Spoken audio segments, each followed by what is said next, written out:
अब आप जब चुनाव में जा रहे हैं तो आपकी 3 सबसे बड़ी प्राथमिकताएं क्या है? सबसे बड़ी और पहली प्राथमिकता है बेरोजगारी और पलायन। ये पहली बार हो रहा है कि बिहार में किसी राजनीतिक संगठन ने पलायन को मुद्दा बनाया है।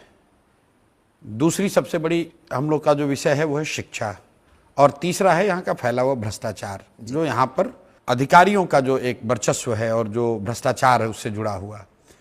पहली बात जो मैं बता रहा था, पलायन पहली बार, बेरोजगारी की चर्चा होती है लेकिन पलायन की चर्चा और पलायन को मुद्दा बिहार में कभी नहीं बनाया गया।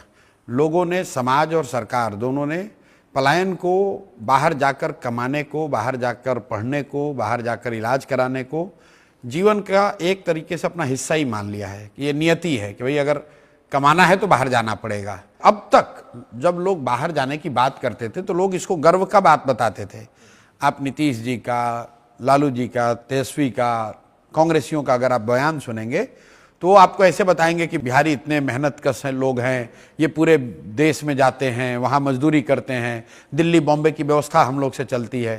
पहली बार प्रशांत किशोर और जनसुराज ने इसको कहा है कि नहीं, मजबूरी में अपने बच्चों का पेट पालने के लिए दिल्ली बॉम्बे में जाकर काम करना ये गौरव की बात नहीं हो सकती है।